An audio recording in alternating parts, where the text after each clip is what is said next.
Good morning students. पिछले वाले lesson में हमने पढ़ा था कि जो राजस्थान का भौतिक स्वरूप है उसके भाग 1 में राजस्थान के भौतिक विभाग और उसके साथ ही राजस्थान की प्रादेशिक स्थिति किस प्रकार की उसके बारे में हमने अध्ययन किया। इस भाग में हम राजस्थान की जलवायु, उसकी मिट्टी, उसकी वनस्पति विषय पर अध्ययन करेंगे। सबसे पहले हम देखते हैं राजस्थान की जलवायु। किसी भूभाग पर लंबी अवधि के दौरान विभिन्न समय पर विभिन्न मौसमों की औसत अवस्था उस भूभाग की जलवायु कही जाती है। तो इसके साथ ही किसी भी प्रदेश की जलवायु का अध्ययन करना एक व्यापक और जटिल विषय है, क्योंकि जलवायु पर भौगोलिक स्थिति, उस क्षेत्र की बनावट, समुद्र तल से ऊंचाई, उसके भौतिक स्वरूप, समुद्र तल से दूरी, पर्वतों की ऊंचाई आदि कई तत्वों का प्रभाव पड़ता है। अतः राजस्थान की जलवायु पर भी ऐसे कई तत्वों का प्रभाव दृष्टिगोचर होता है, उसका हम अध्ययन करेंगे। राजस्थान, उसमें हम सबसे पहले देखते हैं जलवायु प्रदेश। राजस्थान को जलवायु की दृष्टि से मोटे रूप से तापक्रम, वर्षा और आर्द्रता के आधार पर हम 5 भागों में बांट सकते हैं, जो क्रमशः शुष्क जलवायु प्रदेश, अर्ध शुष्क जलवायु प्रदेश, उप आर्द्र जलवायु प्रदेश, आर्द्र तथा अति आर्द्र जलवायु प्रदेश कहे जाते हैं। फिर आता है जलवायु के आधार पर मुख्य 3 मौसम या ऋतुएं हैं: ग्रीष्म ऋतु, वर्षा ऋतु और शीत ऋतु। ग्रीष्म ऋतु मार्च से जून, वर्षा ऋतु जुलाई से सितंबर और शीत ऋतु अक्टूबर से फरवरी के मध्य आती है। फिर हम देखते हैं कि वर्षा, राजस्थान में जो वर्षा है वो जून के अंतिम सप्ताह से सितंबर के अंतिम सप्ताह के बीच मानसूनी हवाओं से होती है। जो वर्षा है वो अनिश्चित एवं अपर्याप्त है। इसके साथ ही जो वर्षा का वितरण है वो असमान रहता है। दक्षिण पूर्वी राजस्थान में औसत से अधिक और उत्तरी पश्चिमी राजस्थान में जो वार्षिक वर्षा का औसत है वो बहुत कम है। फिर है आर्द्रता। राजस्थान की जो धराती बनावट, हवाओं के रुख, वर्षा के वितरण में असमानता के कारण राज्य के विभिन्न भागों में आर्द्रता में अंतर पाया जाता है और इसके साथ ही विभिन्न ऋतुओं के अनुसार भी उसमें अंतर हमें दृष्टिगोचर होता है। फिर है तापमान। यहाँ पर ग्रीष्म ऋतु में तापमान ऊंचा रहता है, अर्थात राजस्थान के थार मरुस्थल या पश्चिमी भागों में अत्यधिक गर्मी पड़ती है और जो दैनिक तापमान है वो 40 से 48 डिग्री सेंटीग्रेड और वर्षा ऋतु में वो 28 से 30 डिग्री और सर्दी के जनवरी माह में तो औसत तापमान 12 से 17 डिग्री सेंटीग्रेड के बीच में आ जाता है। फिर है हवाओं का रुख एवं आंधियाँ। राजस्थान में हवाओं का रुख प्राय दक्षिण पश्चिम व पश्चिम की ओर रहता है। हवा की गति जून में तेज और नवंबर में धीमी रहती है। ग्रीष्म ऋतु में राजस्थान धूल भरी आंधियों एवं तेज हवा की चपेट में रहता है और इसके साथ ही पश्चिमी राजस्थान में रेगिस्तानी भागों में तेज आंधियाँ, भूमि का कटाव, रेगिस्तान के विस्तार का कारण बनता है। ये थी राजस्थान के जलवायु की विशेषताएं। अब हम देखते हैं जो राजस्थान के जलवायु की विशेषताओं में जो पहला हमने देखा कि इसके जो जलवायु प्रदेश है उसको हम 5 भागों में बांटते हैं, तो वो 5 भाग है। शुष्क जलवायु प्रदेश, इसके अंतर्गत सारा थार मरुस्थलीय क्षेत्र आता है। यहाँ पर गर्म व शुष्क जलवायु की दशाएं पाई जाती है। गर्मियों में औसत तापमान 34 एवं सर्दियों में 12 से 16 डिग्री सेल्सियस रहता है। इसलिए साल भर यहाँ वर्षा का औसत भी 10 से 25 सेंटीमीटर तक पाया जाता है। इसलिए साल भर शुष्कता रहती है और वनस्पति बहुत कम होती है। दूसरा, अर्ध शुष्क जलवायु प्रदेश, इसमें गंगानगर, बीकानेर, जोधपुर, बाड़मेर और का अधिकांश भाग, चूरू, सीकर, झुंझुनू, नागौर और पाली जिले एवं जालौर जिले का पश्चिमी भाग आता है। इस क्षेत्र में वर्षा असमान एवं तूफानी होती है। यहाँ पर सालाना जो वर्षा है वो 20 से 40 सेंटीमीटर होती है। जबकि ग्रीष्म ऋतु में जो तापमान है वो 32 से 36 डिग्री, सर्दी में 10 से 17 डिग्री सेल्सियस रहता है। और यहाँ की जो मुख्य वनस्पति है वो है घास और कटीली झाड़ियाँ। फिर आता है उप आर्द्र प्रदेश। इसके अंतर्गत जो वर्षा का वार्षिक औसत है वो 40 से 60 सेंटीमीटर के बीच, और इसके साथ ही अधिक वर्षा होने के कारण यहाँ पर वनस्पति भी अच्छी रहती है। ग्रीष्म ऋतु में जो तापमान है वो 28 से 34 डिग्री, और सर्दी में उत्तरी क्षेत्र में 12 डिग्री और दक्षिणी क्षेत्र में 18 डिग्री के मध्य आता है। इसके अंतर्गत जयपुर, अजमेर, अलवर, जालौर, पाली, सीकर, झुंझुनू जिलों के पूर्वी भाग, इसके साथ ही टोंक, भीलवाड़ा एवं सिरोही जिले के उत्तर पश्चिमी भाग इस प्रदेश में शामिल होते हैं। फिर है आर्द्र जलवायु प्रदेश। इस क्षेत्र में धौलपुर, भरतपुर, सवाई माधोपुर, कोटा, बूंदी जिले, टोंक जिले का दक्षिणी पूर्वी भाग, चित्तौड़ जिले का उत्तरी क्षेत्र आता है। वर्षा अच्छी होने के कारण यहाँ का जो औसत है वो 60 से 80 सेंटीमीटर तक है, और इस क्षेत्र में पतझड़ वाले वृक्ष पाए जाते हैं। ग्रीष्म ऋतु में तापमान 32 से 34 डिग्री और सर्दी में 14 से 17 डिग्री सेंटीग्रेड रहता है, और कभी कभी शीत ऋतु में चक्रवातों से कुछ वर्षा भी हो जाती है। फिर आता है अति आर्द्र जलवायु प्रदेश। इसमें झालावाड़ व बांसवाड़ा जिले, कोटा जिले का सीमावर्ती, कोटा जिले का दक्षिणी पूर्वी भाग, उदयपुर का दक्षिणी पश्चिमी भाग और आबू के सीमावर्ती भूभाग इसमें शामिल हैं। वर्षा का जो वार्षिक होता है वो औसत है वो 80 से 150 सेंटीमीटर तक रहता है, और गर्मी में तेज गर्मी, भीषण गर्मी, और सर्दी में शुष्क एवं ठंडी, जो शीत ऋतु है वो शुष्क और ठंडी बनी रहती है। इसके साथ ही यहाँ पर जो वनस्पति है वो मानसूनी सवाना जो है वो पाई जाती है। अब देखते हैं हम राजस्थान की मिट्टियों के संदर्भ में। मिट्टी के जो विभिन्न भौतिक और रासायनिक गुण हैं उस पर निर्भर करती है कि उस क्षेत्र में कौन सी फसल बोई जाएगी और किस प्रकार सिंचाई की व्यवस्था की जाएगी। तो राजस्थान राज्य में हम मिट्टियों के निम्न प्रकार देख सकते हैं। उसमें सबसे पहले है भूरी मिट्टी। ये भूरे रंग की होती है। इसमें नाइट्रोजन, फास्फोरस का अभाव होने के कारण कम उपजाऊ होती है। इसमें खरीफ की फसलें बिना सिंचाई के एवं रबी की फसलें सिंचाई द्वारा पैदा की जा सकती है। इस मिट्टी में ज्वार और दालें सर्वाधिक होती है। फिर है लाल बलुई मिट्टी। लाल बलुई मिट्टी, इसका रंग लाल होता है और ये मुख्यतः मरुस्थलीय भागों में पाई जाती है। इसमें नाइट्रोजन एवं कार्बनिक तत्वों की कमी होती है। ऐसी मिट्टी में सिर्फ बरसाती घास या कुछ झाड़ियाँ उगती है, या फिर सिंचाई करने या खाद डालने पर हम गेहूँ, जौ, चना आदि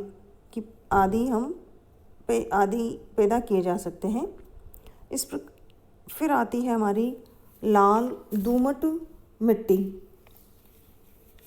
इसको लाल लोमी या लाल काली मिट्टी भी कहते हैं। मिट्टी का जो क्षेत्र है वो राजस्थान में, इस मिट्टी में नमी धारण करने की अद्भुत क्षमता होती है। इसमें गन्ना, चावल, अफीम, मक्का, प्राय सभी प्रकार की फसलें बोई जाती है। फिर आता है पर्वतीय मिट्टी। ऐसी मिट्टी पर्वतों के नीचे के प्रदेशों में मिलती है।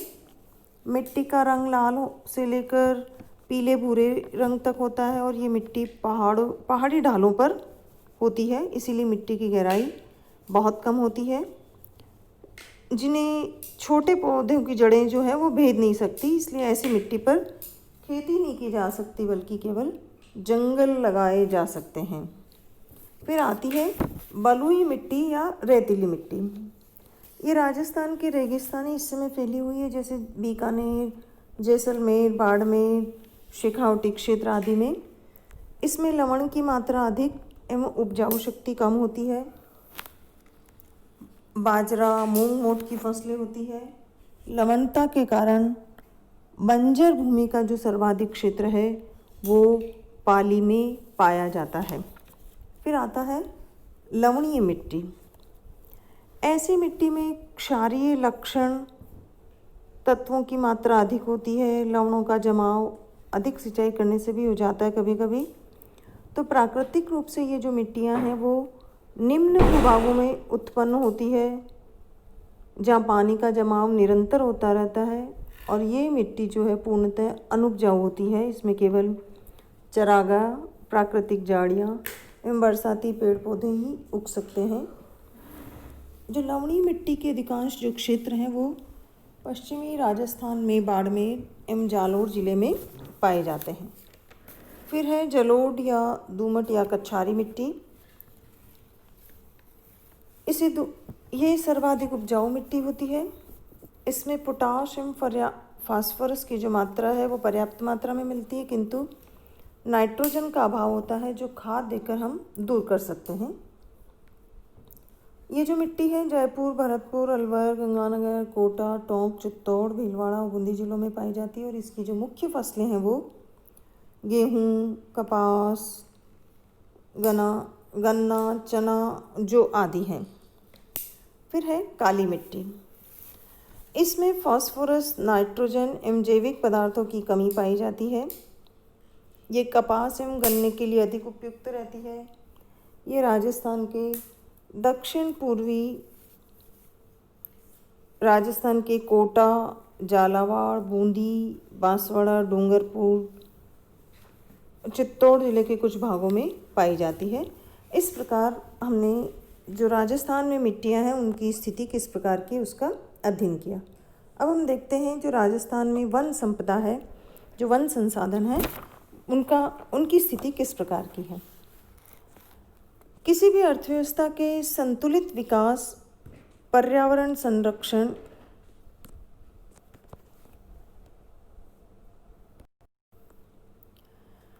किसी भी अर्थव्यवस्था के संतुलित विकास, पर्यावरण संरक्षण एवं परिवेश संतुलन की दृष्टि से वनों का अत्यधिक महत्व होता है।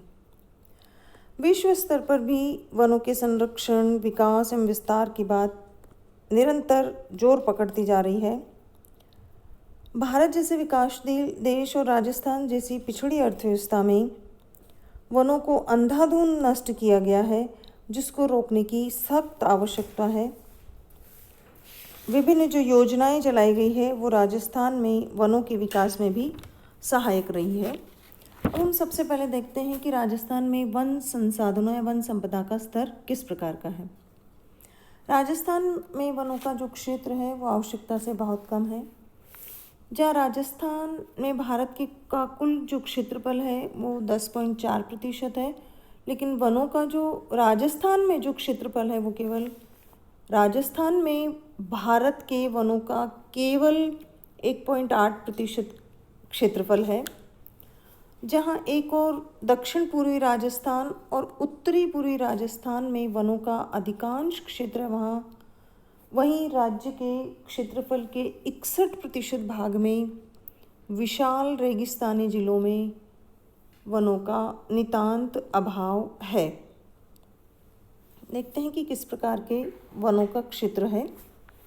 राजस्थान के लगभग 32,000 वर्ग किलोमीटर में वनों का फैलाव है, जो राज्य के कुल क्षेत्रफल का लगभग 9% या 9.9% के आसपास आता है। राज्य की प्राकृतिक दशाओं एवं जलवायु की भिन्नता एवं मिट्टी की बनावट के अंतर के कारण यहाँ विभिन्न प्रकार के वन पाए जाते हैं। उसमें जो वनों का वर्गीकरण है वो है शुष्क सागवान वन, फिर है शुष्क पतझड़ वन, मिश्रित पतझड़, सालर वन, उष्ण कटिबंधीय कांटेदार वन और अर्ध उष्ण कटिबंधीय वन। इस प्रकार राजस्थान के विभिन्न क्षेत्रों में पाए जाने वाले वनों में विविधता दिखाई देती है, विविधता दृष्टिगोचर होती है।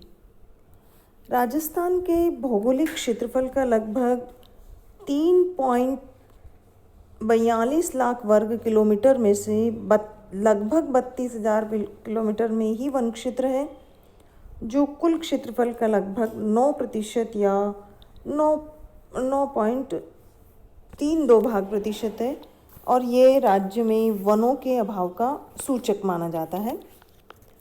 राजस्थान में वनों का महत्व जो है वो कई दृष्टि से है। एक तरफ हमें जलाऊ इमारती लकड़ी मिलती है, कई प्रकार की वन उपज प्राप्त होती है। इसको हम निम्नानुसार देख सकते हैं। वनों से ईंधन की लकड़ी प्राप्त होती है, जो हमारे ग्रामीण जनजीवन की प्रमुख आवश्यकता है। इसके साथ ही इमारती लकड़ी, फर्नीचर, उद्योगों के लिए कच्चा माल, पशुओं के लिए घास एवं चारागाह। वनों से कई प्रकार की जो गौण उपज है, जैसे गोंद, आंवला, तेंदुपत्ता, ये सब प्राप्त होता है।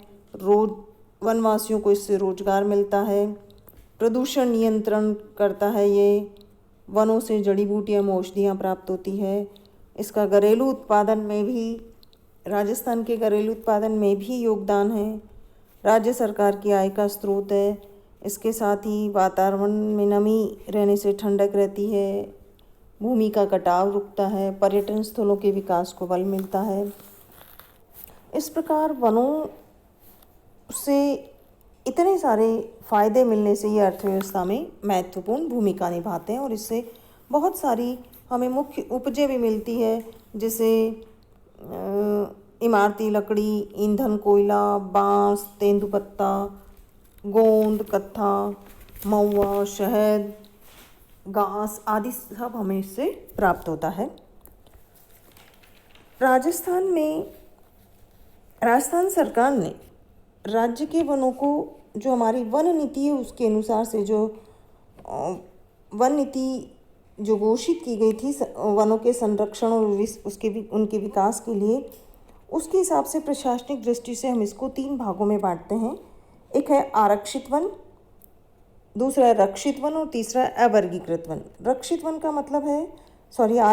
का मतलब है वे वन जिनको जलवायु एवं पर्यावरण संतुलन की दृष्टि से महत्वपूर्ण मानते हुए आरक्षित घोषित किया गया है, और ये सरकारी संपत्ति होते हैं, जिसमें लकड़ी काटना और पशु चराना मना होता है।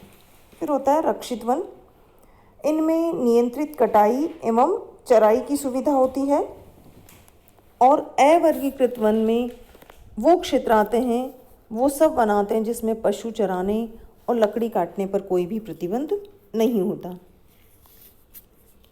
विभिन्न पंचवर्षीय योजनाओं में राजस्थान सरकार ने वनों के विकास के लिए बहुत सारे कदम उठाए, जिनमें वृक्षारोपण, सामाजिक वानिकी, वन क्षेत्रों में सड़कों का विकास, सड़कों का निर्माण, वन संबंधी अनुसंधान कार्यों को बढ़ावा आदि सब कुछ आते हैं। इन विकास कार्यों से वन विकास का मार्ग प्रशस्त हुआ है, और इसके लिए सरकार ने बहुत सारी विशिष्ट परियोजनाएं भी बनाई हैं। उसमें है जैसे सामाजिक वानिकी परियोजना, जो विश्व बैंक की सहायता से 19 गैर मरुस्थलीय जिलों में क्रियान्वित ये परियोजना 92-93 में पूरी हो चुकी है। फिर इंदिरा गांधी नहर परियोजना, जो जापान की OECF की सहायता से वृक्षारोपण एवं चारागाह विकास के लिए चलाई जा रही है।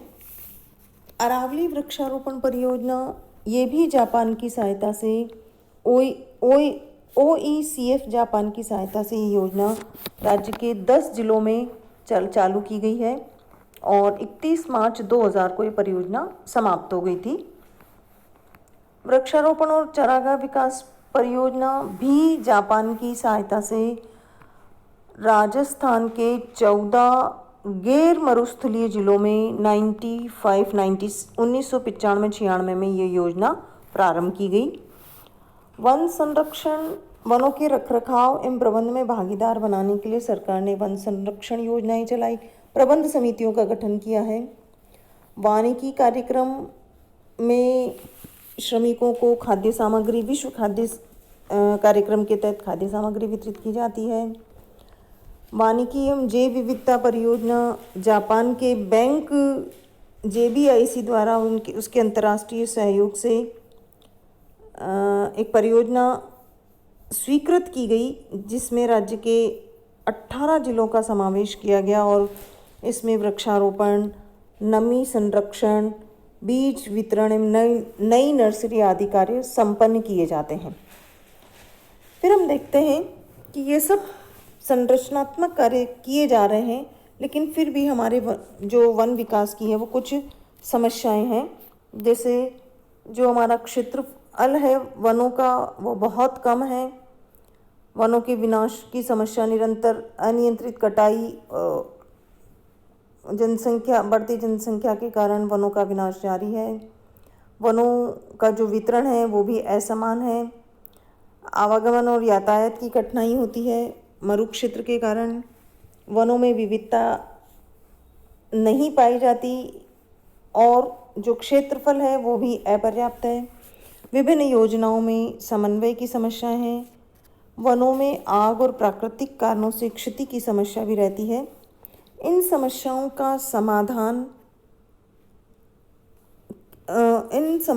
के समाधान के लिए या योजनाओं पर अधिकाधिक ध्यान व्यय किया जाना चाहिए।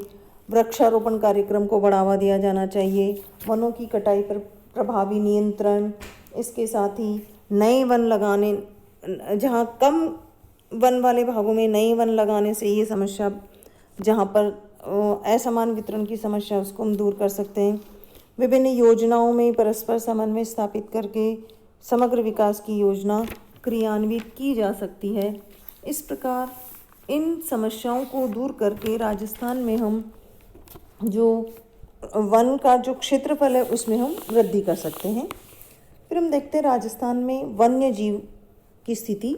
यद्यपि जो कुल हमारा जो वन क्षेत्र है वो 32,000 वर्ग किलोमीटर है और केवल कुल क्षेत्रफल का 9.32% ही है। फिर भी यहाँ कई प्रकार के वनों में कई प्रकार के वन्य जीव और पशु पक्षी विचरण करते हैं। इनमें शेर, चीते, बाघ, रीछ, हिरण, गीदड़, खरगोश, लकड़बग्गा, बारहसिंगा आदि, लोमड़ी, सांभर, तेंदुआ, भेड़िया आदि सब पाए जाते हैं। और जो पक्षी हैं उसमें भी रंग बिरंगी चिड़ियाएँ, हंस, मोर, सारस, बतख, गरुड़, बाज, तोते, तीतर, भरतपुर के पास में जो केवलादेव नेशनल पार्क है उसमें साइबेरिया से जो आने वाले कई पक्षी हैं वो आकर्षण का केंद्र रहते हैं। इस प्रकार राजस्थान में वन्य जीवों में विविधता भी उसकी एक विशेषता का परिचायक है। इनके संरक्षण के लिए, चूँकि राजस्थान में वन्य जीवों की संख्या घटती जा रही है, इससे चिंतित होकर सरकार ने इनके संरक्षण और विकास के प्रयास किए। राज्य में जो है उनमें बहुत सारे जो सरकार के द्वारा जो प्रयास किए गए उसमें रणथंभौर नेशनल पार्क सवाई माधोपुर में है। जिसमें बाघ, शेर, चीते, रीछ, हिरण, गीदड़, खरगोश आदि वन्य जीवों के सुरक्षित स्थान के लिए बाघ अभ्यारण्य के रूप में इसको विकसित किया गया है। इसी जंगल की झील में मगरमच्छ और कई प्रकार के जो पक्षियों के झुंड है वो विचरण करते हैं। फिर सरिस्का टाइगर रिजर्व अलवर में बाघों के सुरक्षा के लिए ये एक हमारा यहाँ पर वनों में बाघों का जो अधिकता है इन जंगलों में, ये वहाँ पर बाघों की सुरक्षा का पूरा प्रबंध किया गया है। फिर केवलादेव नेशनल पार्क भरतपुर, इस पार्क में कई प्रकार के रंग बिरंगे पक्षी और हंसों की भी कई प्रजातियाँ। यहाँ प्रतिवर्ष साइबेरिया से कई प्रकार के पक्षी आते हैं और कई प्रकार के वन्य जीव जैसे हिरण, सांभर, चीतल आदि भी यहाँ स्वतंत्र विचरण करते हुए पाए जाते हैं। फिर डेजर्ट सेंचुरी जैसलमेर, ये है रेगिस्तानी जो प्राकृतिक वातावरण है उसमें पक्षी, सारस, गरुड़, बाज, गोडावण, इनके साथ साथ जो रेगिस्तानी बिल्ली, खरगोश, लोमड़ी ये सब विचरण करते हैं, चिंकारा विचरण करते हैं। तो यहाँ पर गोडावण की वंशवृद्धि और उसके जो शिकार के जो शौकीन लोग हैं वो भी आते हैं। इसके साथ ही नाहरगढ़ में एक जैविक पार्क स्थापित किया गया है। चित्तौड़ पर भी एक अभ्यारण्य विकसित किया जा रहा है। सरकार ने वन्यजीवों के शिकार पर कठोर प्रतिबंध लगा दिया है ताकि उनके शिकार को रोका जा सके। इसके साथ ही विश्व बैंक की सहायता से इंडिया इको डेवलपमेंट नामक जो 6 वर्षीय परियोजना है वो राष्ट्रीय पार्क रणथंभौर में विकसित की जा रही है। इस प्रकार स्पष्ट है कि वन्यजीवों की सुरक्षा और संरक्षण से एक ओर हम पर्यावरण संतुलन को बनाए रख सकते हैं और दूसरी ओर उनकी छटा का आनंद भी लिया जा सकता है। तो हमने इस अध्याय में ये देखा कि राजस्थान की जलवायु, उसकी मिट्टी और उसके वन संसाधन की स्थिति किस प्रकार की है।